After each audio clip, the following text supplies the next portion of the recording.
오늘 본문은 깁니다. 그래서 아마 한 주에 이 말씀을 다 전하지는 못하게 될 것 같습니다. 아시는 것처럼 이스라엘은 430년이라고 하는 하나님이 약속한 세월을 끝으로 그들은 출애굽하여 그로부터 약 40년간 광야 생활을 하므로 아브라함의 약속한 지 약 470년 정도가 지나게 되고, 그리고 마침내 그들이 요단강을 건너가서 땅을 차지하게 되는 데까지 약 480년, 약 500년 가까운 세월을 통해서 약속의 땅을 마침내 하나님으로부터 허락받게 됩니다.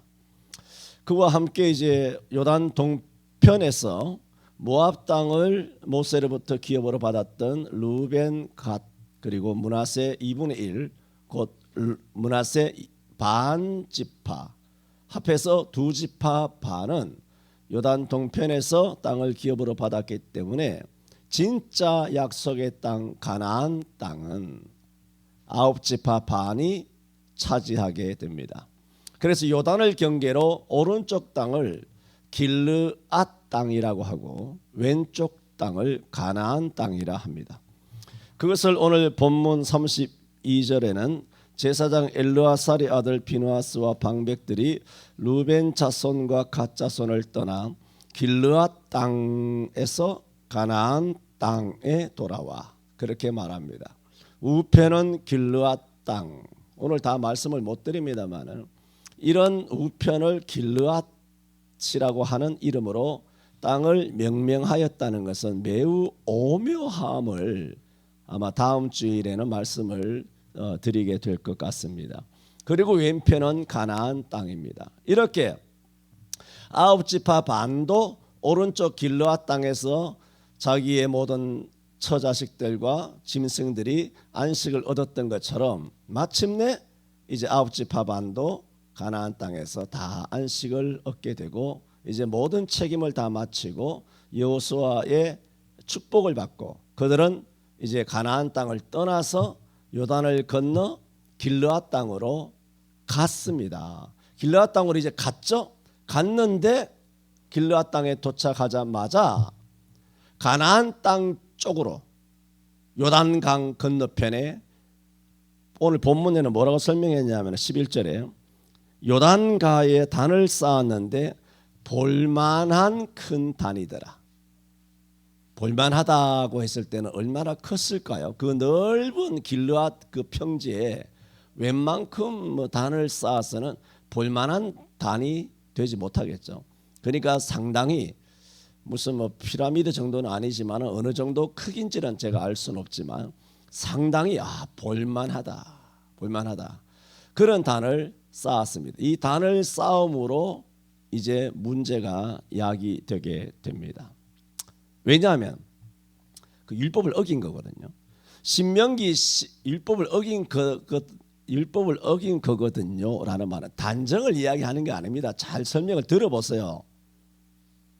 신명기 12장 13절 이하에 보면 모세의 율법에 너는 삼가서 내게 보이는 아무 곳에서든지 번제를 드리지 말고 오직 너희의 한 지파 중에 레위 지파를 말하고 있죠. 여호와의 택하실 그곳에서 너는 번제를 드리고, 말하자면 광야에서는 성막이죠. 그 다음에 요단을 건너와서는 실로죠. 실로에서 그렇게 하나님 앞에 드리게 되는 거죠. 실로로 들어오기 전에는 요단 저쪽 편에서는 길갈이었죠. 길갈에 머물러 있다가 요단에 건너와서 실로에 항상 영적인 중심지가 세워지게 된 것입니다. 왜? 거기 여호와의 성막이 있단 말입니다. 성막이 광야에서 길갈에서 실로 왔으니까 항상 성막이 있는 곳에 와서 예배를 해야 된단 말입니다. 그런 뜻에서 그렇게 하라고 여호와의 택하실 그곳에서 성막이 가는 곳마다 그곳에서 번제를 드리고 또 내가 내게 명하는 모든 것을 거기서 행할지니라 했잖아요. 신명기에서 모세율법에. 그런데 이게 놀랍게도 건너가자마자 큰 단을 쌓았으니 이게 보통 충격이 아니죠. 그래서 가나안 땅에 있었던 10지파죠. 9지파 반이지만 실제로 10지파잖아요. 므낫세가 역시 있으니까. 이 10지파가 그냥 둬서는 안 되겠다. 대번 싸우고자. 그래서 12절에 이스라엘 자손이 단을 쌓았다는 소식을 뭐라고? 듣자. 뭐라고? 곧. 뭐 하려고? 이스라엘 자손의 온 회중이 어디에 모였다고? 실로에 모였다 그랬죠. 실로, 이건 뭐야? 실로에 모여야 되는데 실로에 단이 있는데 어디다가 감히 저기다 단을 쌓느냐는 거예요. 그 실로에 모여서 뭐라고? 그들과 싸우러 가려 하니라. 어떻게? 곧. 그랬어요.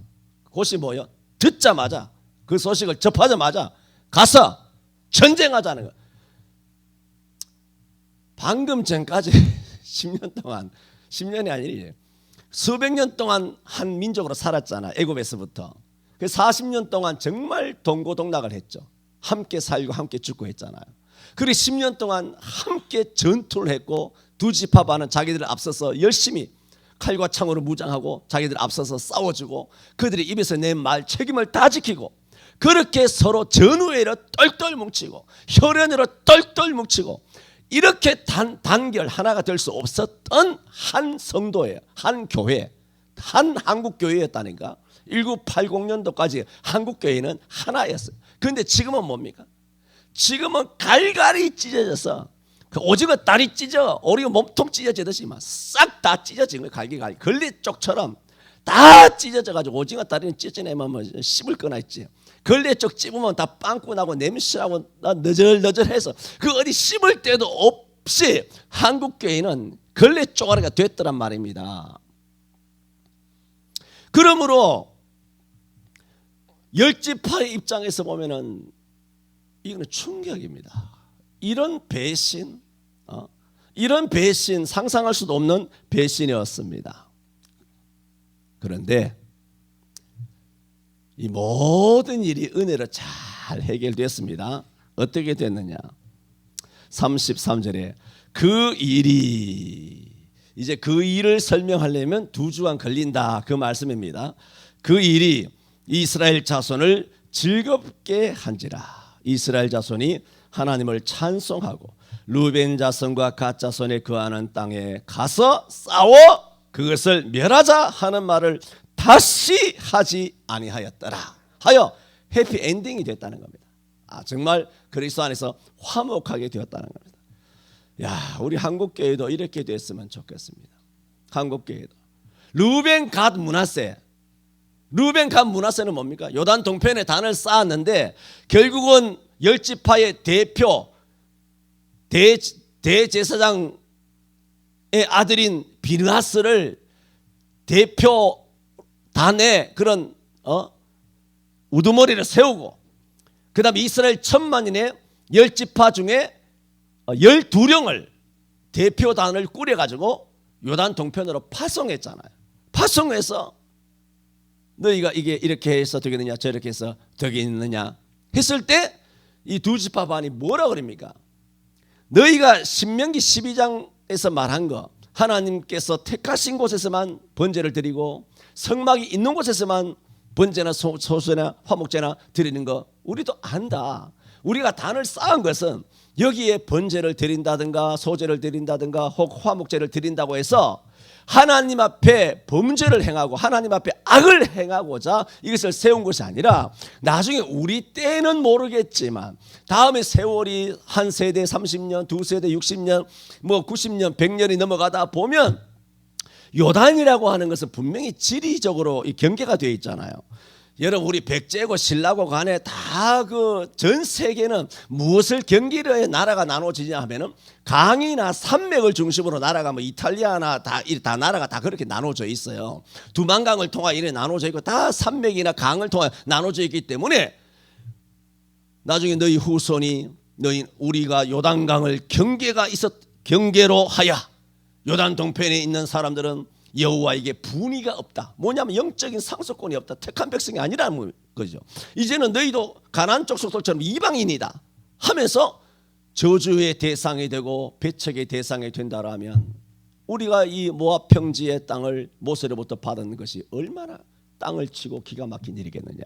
그래서 너희 후손과 우리 후세에 이런 엄청난 일이, 이런 오해가 빚어지지 않고 오직 우리도 여호와만을 신으로 섬긴다 하는 증거로만 우리가 사용하려고 요단 동편에 큰 단을 쌓은 것뿐이라 이렇게 말함으로써 30절에 제사장 비느하스와 그와 함께한 회중의 방백 파송했죠. 열지파가 이스라엘 천만인의 두령들이 루벤 자손과 갓 자손과 므낫세 자손의 말을 듣고 어떻게 좋게 여긴지라. 좋게 여기고 이제 이 대표단들이 이제 가나안을 길르앗을 떠나서 가나안 땅에 돌아가서 32절 하반절에 이스라엘 자손에게 이르러 회복하며 그런 일들이 이스라엘 설명을 잘했죠. 이스라엘 자손을 즐겁게 하였다 라는 말입니다. 그래서 오늘 제목이 그 일이 즐겁게 한지라. 그 일이 무슨 일인지 설명을 드렸고 또 이미 여러분 다 알고 계시고 그 일이 이스라엘 지파 전체를 즐겁게 하였다 하는 말씀입니다. 저는 오늘 이것을 제목으로 해서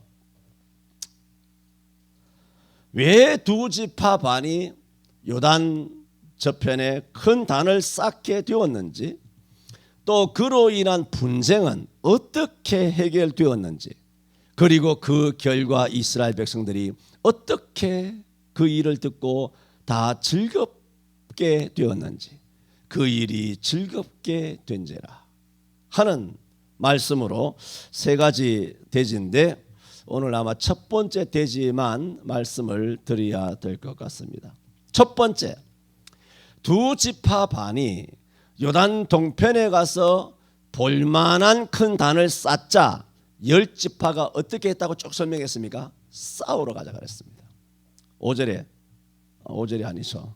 12절에 말씀드렸죠. 이스라엘 자손이 이를 듣자 곧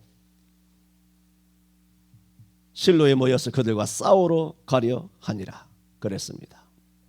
그러므로 열 지파반이 이렇게 싸우러 간다라는 것은 뭡니까? 딱 듣는 순간 가나안 땅에 있는 열 지파에게 제일 먼저 온 감정이 있어요.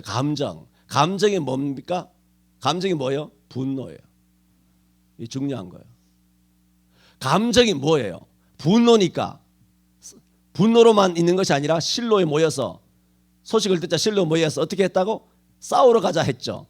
그러니까 분노를 어떻게 표출한다는 겁니까? 응징으로. 가늠하다가 현장에 걸린 여자가 있어요. 그럼 제일 먼저 어떻게 하나요? 분노해요. 한국 그리스도인들이 누가 도둑질 했다더라, 누가 무슨 범죄했다더라, 누가 율법을 어겼다더라, 누가 계명을 어겼다 하더라. 그러면 제일 먼저 드는 감정이 뭐냐면 분노입니다. 왜 영상 예배를 하지? 제일 먼저 오는 우리 감정이 뭡니까? 분노입니다. 가서 응징해야죠. 그런데 우리 응징할 수 없잖아요. 이 시대는. 그러니까 어떻게 하나요? 기도할 수밖에 없죠. 이런 제일 먼저 드는 감정, 그래 감성팔이 하지 말라 그러지 않습니까? 제일 먼저 드는 이 감정은 위험합니다. 이들이 이렇게 무턱대고 지금까지 함께했던 운명 공동체였던 두 지파 반이 단을 쌓았습니다. 그럼 상식적으로 여러분 어떻게 해야 되나요? 그렇게 피를 나누고 목숨을 같이 하고 그렇게 끈끈하게 수십 년 수백 년 함께 지내왔던 운명 공동체였던 전우회였던 이 두 지파 반이 요단을 건너자마자 한 달도 아니에요. 두 달도 아니에요. 그 시간은 우리가 정확히 알 수 없지만 1년이 갔나요? 6개월이 갔나요? 그건 분명히 아닐 겁니다. 그런데 건너가자마자 볼만한 큰 단을 쌓았다. 이래 되면 여러분 제일 먼저 해야 되는 것이 뭡니까? 뭘까요? 왜죠? 왜? 왜? 우리 목사님이 왜?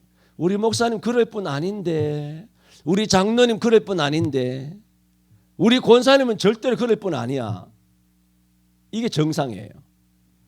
그런데 누가 무슨 죄를 지었다 하면 대부분 오는 것이 뭡니까? 율법 율법주의자가 됩니다. 그게 뭐예요? 정죄하는 거죠. 돌로 쳐서 죽여야 합니다. 가늠하다가 현장에 걸린 년은 어떻게 해야 됩니까? 돌로 쳐 죽여야 합니다. 모세 율법이 있거든요. 이 성경이에요. 이 말씀이에요. 죽여버려야 됩니다. 이게 우리 한국교회란 말입니다. 사랑은 아무리 입으로 해봐야 입으로만 사랑이에요. 충성도 십자가도 다 주둥아리 신앙이에요. 주둥아리 신앙. 감성팔이 감정의 지배를 받으면 안 된다 말하잖아요. 내가 상처받았습니다. 아이고 상처받았습니다. 이런 피해자 코스프레 감성팔이 해서도 안 되고, 또 상대방에 대해 분노하는 거.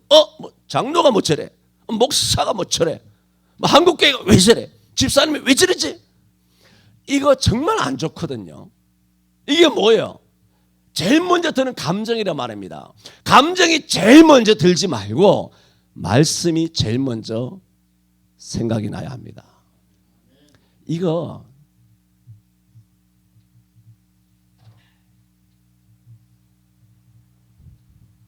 저도 통탄을 합니다만은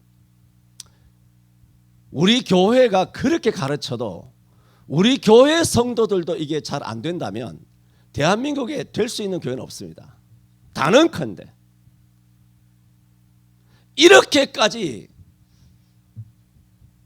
두더지 잡듯이 오한마로 내리치는 설교를 듣고 성경적인 양날성 검의 말씀을 듣고도 또 감정적으로 내가 상처받았느니 한다든가, 아니면 누가 죄를 지었으면 분노한다든가.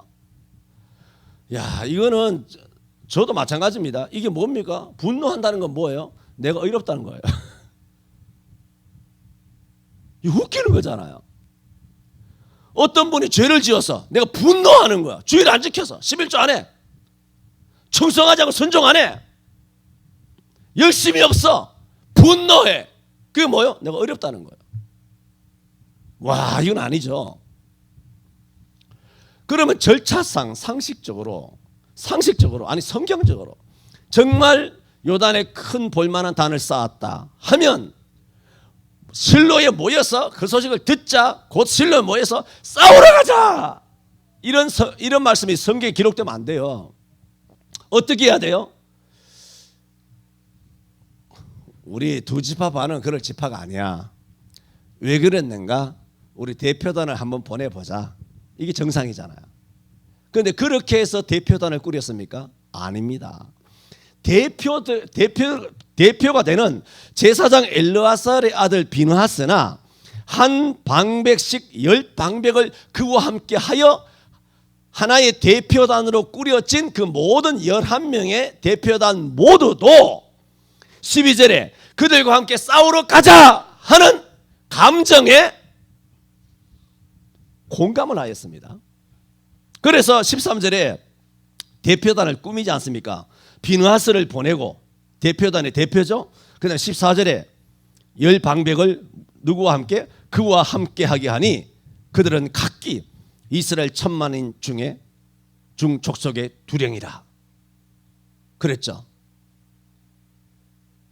이들이 10지파들의 그런 악감정, 분노감정 응징해야 되겠다. 자기 스스로 의롭다, 율법주의적인 감정에 사로잡힌 그 감정에 이 대표단도 감정에 함께 휩쓸렸는가?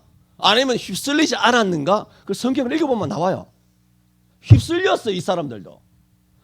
비느하스가 누굽니까? 한 꼬챙이로 남녀를 함께 꼬치를 만들어버렸던, 하나님 앞에 칭찬받은 그런 제사장 아닌가요? 이런 엄청난 제사장과 이스라엘 1000만인의 10명의 두령, 굉장한 영성이 뛰어난 사람들 아닌가요? 교회에 굉장한 지도자들인데도 불구하고 이들도 이스라엘 전체의 분위기에 휩쓸려서 같이 분노하고 같이 응징하는 심정으로 대표단이 되어서 두 지파 반에게 간 거예요. 뭘 보고 할 수 있느냐? 15절에 보세요. 그들이 대표단이죠. 길르앗 땅에 이르러. 길르앗 땅 이제 아시죠? 다음 주에 설명합니다. 길르앗 땅에 이르러 르벤 자손과 갓 자손과 므낫세 반지파에게 나아가서 그들에게 말하여 가로되. 이게 뭡니까? 일성이죠. 제일 첫 번째 한 말을 보면 왜 너희가 왜 이렇게 했느냐? 너희가 이런 사람 아닌 줄 내가 알고 있다. 우리가 오해했으리라 생각한다. 자초지종 한번 사정이나 한번 들어보자. 이런 말을 했다라면, 그죠? 그러면 열 지파에게 감정적으로 휩쓸리지 않은 지도자가 되겠죠. 여러분, 지도자는 이렇게 돼야 되는 것입니다. 그런데 안타깝게도 이 대표단으로 꾸려진 비누아스와 열 방백들은 그렇게 되지 못했어요. 왜라고 묻지 않습니다. 뭐라고 말하냐면은 묻지도 따지지도 아니고 단정합니다. 뭐라고 말합니까? 16절에 그러므로 우리 열 사람의 의견이 아니야. 저쪽에 있는 이스라엘 전 온 회중의 의견이야. 잘 들어. 말하기를 너희가 어찌하여 이스라엘 하나님께 뭐라고? 범죄하여. 범죄를 단정한 것입니다. 범죄했다는 겁니다. 그리고 어찌하여는 궁금해서 하는 것이 아니라 감히 니들이 어떻게 태세 전환하고 여호와를 배신하고 우리 등에 칼을 꼽고 이따위 짓을 할 수 있느냐? 그런 뜻이거든요. 궁금해서 어찌하여라는 의문사를 붙인 게 아니에요. 이 역설적이죠. 배신 맞았다는 겁니다. 내가 어찌하여 이스라엘 하나님께 범죄하여 오늘날 여호와를 좇는 데서 떠나서 자기를 위하여, 여호와를 위하여 단을 쌓은 것이 아니에요. 자기를 위하여 단을 쌓아 여호와를 거역하고자 하느냐. 자, 이 16절 한 절 말씀에 범죄와 정죄와 단정, 이런 격앙되고 감정적이고 정죄하고 판단하고 비난하는 이런 내용의 그런 어휘로 가득 차 있습니다. 그리고 대답할 여유도 안 주고, 봐라, 우리가 얼마 전에 모압 땅에서 네가 요 모압 땅 여기서 지금 기업을 얻었지 않느냐? 너희가 지금 약속을 받은 이 모압 땅에서 무슨 일이 벌어졌더냐? 과거에 발락과 발람을 통하여, 그 다음에 바알 부올의 섬김을 인하여 이스라엘이 얼마나 하나님으로부터 진노를 당해서 많은 사람이 죽어갔더냐? 바알 부올의 죄로 인하여 이스라엘 전체에 진노가 임했지 않느냐? 또 아간, 우리가 여리고성에 왔을 때 아간, 아이성에 왔을 때 아간, 그거 알지 않느냐? 한 사람의 범죄로 인하여 이스라엘이 얼마나 큰 고통을 겪었더냐? 그런데 너희가 또 이스라엘에게 여호와의 진노가 임하게 하는도다. 그러니까 말할 틈도 안 주고 계속 보세요. 16절 그렇게 말했죠. 17절에 또 18절에 너희가 돌이켜 여호와를 쫓지 않고자 하느냐? 이스라엘 온 회중에게 진노하시리라. 또 20절에도 세라의 아들 아간이 바친 물건에 그 죄악으로 망한 자가 그 사람뿐이 아니었느니라. 그러니까 도착하자마자 이 대표단이 다 잡고자 16절, 17절, 18절, 19절, 20절 따발초까지 따다다다다다다다. 이 두 지파 반은 억장이 무너지는 겁니다. 이러면 안 됩니다. 설령 죄를 지었더라도 왜 그랬니? 그러면 나는 죄인입니다. 나는 죄를 인정합니다. 하나님 앞에 자복합니다. 나의 죄를 용서해 주세요. 뭐 이런 기회, 이런 어떤 영적인 신령한 인격적인 관계, 한 몸, 한 지체로서의 그런 운명 공동체의 이런 관계가 돼야, 형성이 됐어야 하는데, 이렇게까지 끈끈하게 지내왔던 이 12지파가 이런 사소한 일은 아니에요. 이 단을 쌓았다는 것 때문에 묻지도 따지지도 아니하고 그대로 가서 폭격, 박살을 내버리는 겁니다. 박살을. 앞뒤를 가리지 않죠. 왜일까요? 이거는 성경적인 신앙이 아니기 때문입니다. 성령의 감동, 성령의 인도함을 받은 것이 아니기 때문입니다. 인간의 감정대로 움직인 것입니다. 희로애락의 감정, 밉고 싫고 좋고 하는 이런 교만의 감정들 때문에 내가 의롭고 그 상대방은 죄인이다 라는 자기 우월의 감정에 빠져 있기 때문에, 이렇게까지 끈끈하게 지내왔던 이 12지파가 이런 사소한 일은 아니에요. 이 단을 쌓았다는 것 때문에 묻지도 따지지도 아니하고 그대로 가서 폭격, 박살을 내버리는 겁니다. 성경적인 신앙이 아니기 때문입니다. 이렇게까지 큰 실수를 합니다. 이거는 나중에 해피엔딩으로 끝났지만 여러분, 요 상황은 뭐냐 하면은 르우벤 간 므낫세는 범죄하지 아니하였다라고 본다라면 이 10지파는 다 범죄한 겁니다. 거꾸로입니다. 2지파만은 범죄하지 않았고 오히려 10지파가 비나스도 10방백들도 다 범죄한 것입니다. 이것을 잠언 18장 13절에는 잘 들으세요. 사연을 다 듣기 전에 대답하는 자는 미련하여 욕을 당하느니라. 그래서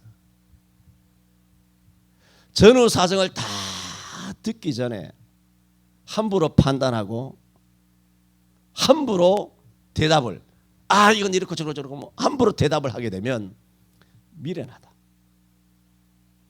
미련하여 욕을 당하게 된다. 그래서 그게 뭐와 같습니까? 오늘 이 10지파가 바로 잠언 18장 13절에 해당하는 미련한 행위로 이들의 미련한 행위에 대한 성경의 책망은 일단 없어요. 성경 본문에는 성경에 대한 책망은 없지만 일단은 전체적인 성경의 흐름으로 봤을 때 이들은 뭡니까? 성급한 것은 사실이었어요. 분명히 범죄입니다. 이거는.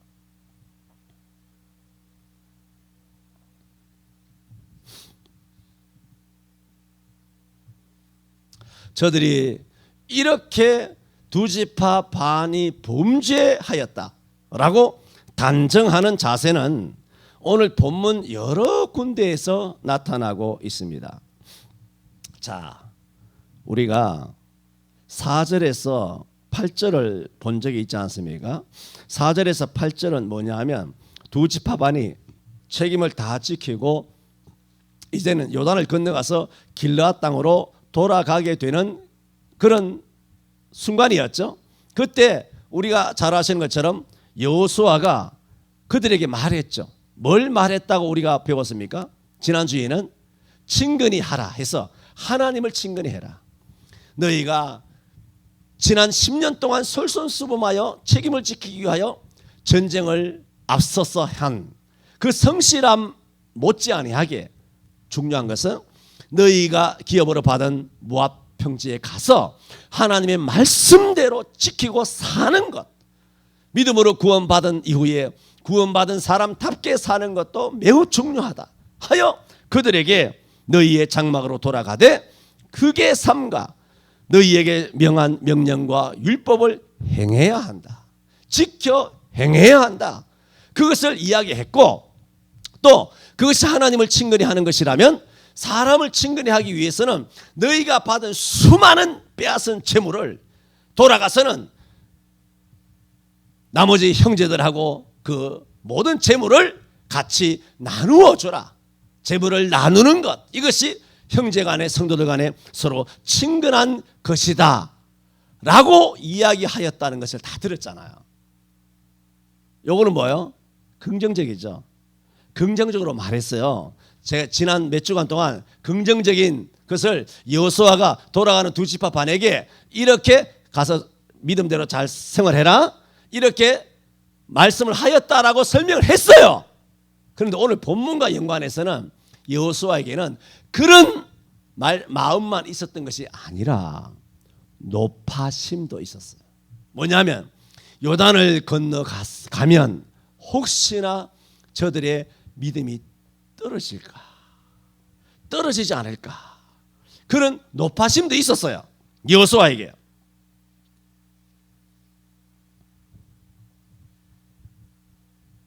왜냐하면 그것은 요단 동편은 자주 말씀드린 것처럼 약속의 땅이 아니기 때문이에요. 그래서 그 땅으로 건너가는 2지파 반을 걱정스러운 눈길로 여호수아는 바라볼 수밖에 없었고 그래서 저들에게 한마디라도 더 권면한 이유이기도 했던 것입니다. 또 12절에 우리가 여러 번 말씀드렸던 것처럼 이스라엘 자손이 이를 듣자 곧 이스라엘 자손과 싸우러 가려 하니라 그랬잖아요. 그래 여호수아만 높아심이 있었던 것이 아니고 이스라엘 가나안 땅에 있는 열 지파 모두도 서로 입을 열어서 말은 안 하지만 혹시나 요단을 건너가면 마음이 변화되지 않을까? 저기는 약속의 땅이 아닌데 혹시나 미심쩍은 마음이 여호수아에게만 있었던 것이 아니라 열 지파 모두에게도 말은 안 하지만 그런 공감이 있었기 때문에 요단을 건너가서 볼만한 단을 쌓았다는 소식을 듣자마자 곧 실로에 모여서 싸우러 가려고 하는 이런 성급한 행동이 나온 이유가 뭐냐 하면 그 땅은 약속의 땅이 아니기 때문에 무슨 사달이 벌어져도 벌어질 것이다 라고 하는 아주 묘한 불안을 느끼고 있었기 때문에 이런 일이 벌어지게 된 것입니다.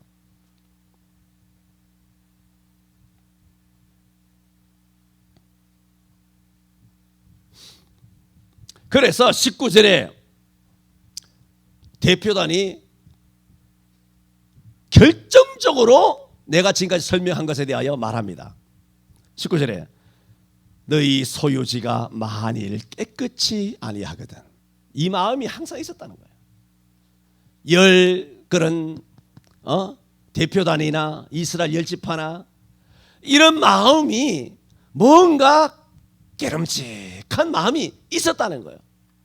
그래서 너희가 가서 큰 단을 쌓았느냐? 그래서 가자마자 이와 같이 변질했느냐? 그와 같이 가자마자 이렇게 율법을 어겼느냐? 그 땅이 깨끗지 않다면 돌아와라 이거예요. 우리 땅을 나눠줄지라도 그래서 우리 땅이 좀 줄어들더라도 이 땅이 정말 깨끗지 않아서 단을 쌓았느냐? 그렇다면 돌아와라. 깨끗이 아니하거든 여호와의 뭐라고? 성막이 있는 여호와의 소유지. 거기는 여호와의 소유지가 아니고 성막도 없다는 겁니다. 너희가 아무리 단을 쌓아봐 그 성막 아니라는 거예요. 아무리 볼만한 예배당 수천억 들여서 예배당을 지어도 그 성막이 아니라는 겁니다.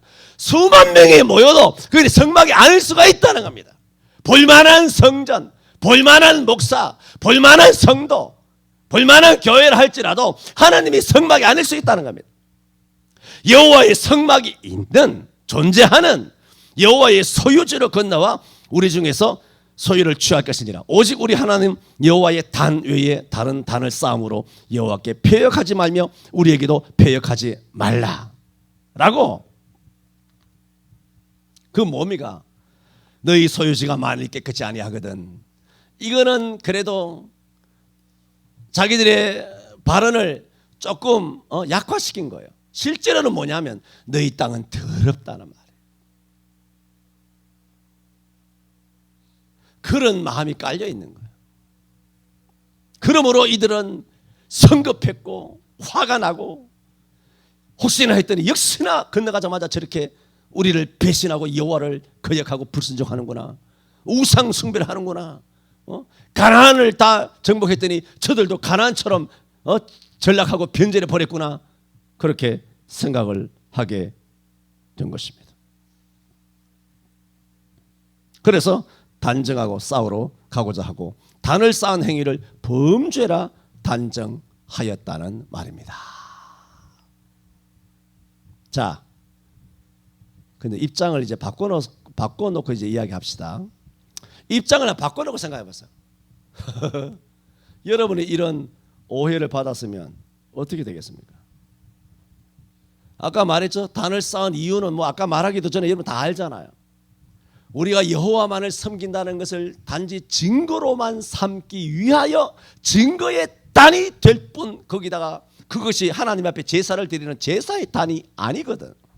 그런데 와서 왜 묻기는커녕 와서 막 폭격을 하고 막 단정하고 정죄하고 비난하고 욕하고 막 뭐 하나님의 뭐 우리 땅이 더럽다는 우리 땅 더럽다는 얘기 아닙니까? 우리 교회가 더럽대요. 뭐 우리가 더럽다는 등 뭐 어떻고 저쩌고 상상을 할 수 없는 입에 담을 수 없는 소위 입에 담을 수 없는 겁니다. 사실은 입에 담을 수 없는 일을 오자마자 막 다발적처럼 퍼부어 대니 벙쪄 있는 겁니다. 이거는 말을 할 수가 없는 겁니다. 이 상황에서 누가 말을 할 수 있겠습니까? 오자마자 나를 정죄하고 비난하고 손가락질 하는데 얼마나 억울하겠습니까?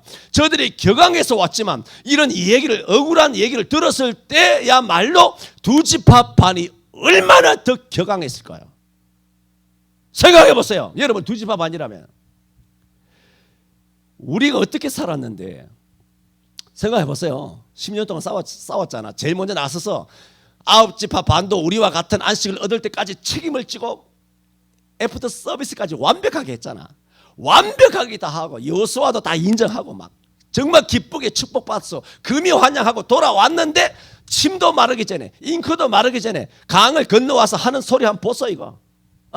이게 우리가 10년 동안 이들을 위하여 목숨을 내걸고 저들을 위하여 우리가 싸웠던가? 우리가 어떻게 고생하며 싸운 거, 충성한 거, 저 자식 10년 동안 내버려두고 지들의 안식을 위하여 하나님 말씀대로 한번 살아보겠노라고 몸부림치며 살아온 우리 행동을 모르나? 지난 10년 동안 우리를 도대체 띄엄띄엄 보고 어떻게 바퀴에 이따위 짓거리를 하느냐? 격앙되지 않겠습니까? 여러분 두 지파 반 입장에서 보면 얼마나 억울하겠습니까? 여러분 보니까 전혀 억울해 보이지 않는 얼굴입니다.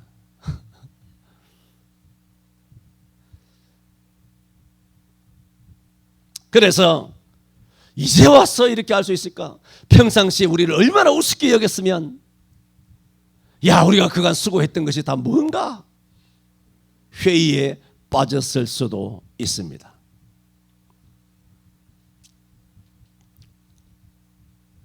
그래서 두 지파 반은 격앙될 수밖에 없었는데 21절에서 29절 내용이 그렇습니다. 우리가 단을 쌓은 것은 먼 훗날 너희 자손이 우리 후손에게 요단을 경계로 너희는 여호와께 분의가 없다 말하지 못하게 하려 할 뿐인 증거로만 되게 할 뿐이라. 27절에도 27절 가운데 증거가 되게 할 뿐으로 28절 제일 마지막에 우리와 너희 사이에 증거만 되게 할 뿐이라. 34절 마지막에도 하나님이 되시는 증거라. 이 단은 여호와께서 하나님이 되시는 증거라 함이었더라 라고 말하면서 29절 하반절에 보면은 오늘날 여호와를 조춤해서 떠나려 하면 뭐라고 말합니까? 결단코 아니니라. 이게 뭐예요? 억울한 감정이 다 담겨 있는 겁니다. 너희가 우리를 이렇게까지 취급하느냐? 우리가 지난 세월, 충성한 세월, 너희를 위해 애쓴 세월들이 정말 헛되다. 정말 아깝다. 내가 왜 너희를 위하여 왜 싸웠던가? 우리가 한 형제야, 한 지파야, 한 선택된 이스라엘 백성이야, 우리 유대인이야. 바울 사도도 얼마나 억울하면 고린도후서 12장 22절인가요? 거기도 말했습니까? 너희가 히브리인이냐? 나도 히브리인이다.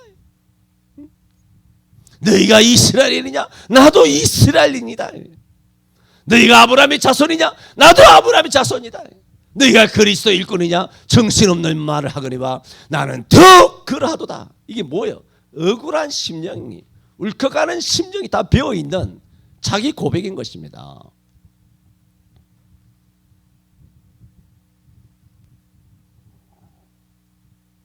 저는 그 일이 즐겁게 한지라 하는 제목에서 세 가지 대주 중에 오늘 첫 번째, 두 지파 반이 요단을 건너가서 단을 쌓았다 생각되는 두 지파 반과 싸우고자 하였다는 것은 성급했다.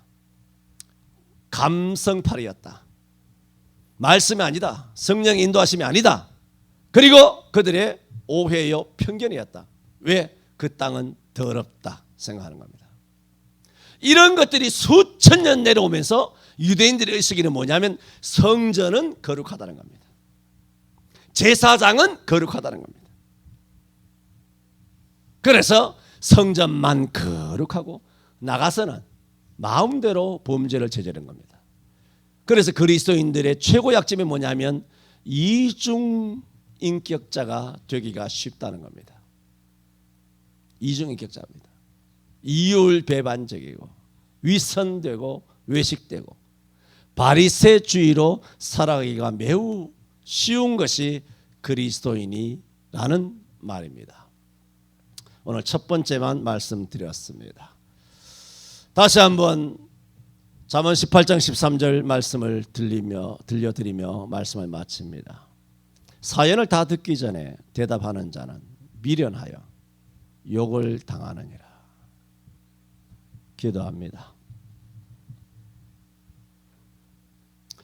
야고보서 선생을 통하여 말씀하신 것처럼 듣기는 속히 하되 말하기는 더디하라 하였고 아무나 선생이 되지 말지니라고 하셨습니다.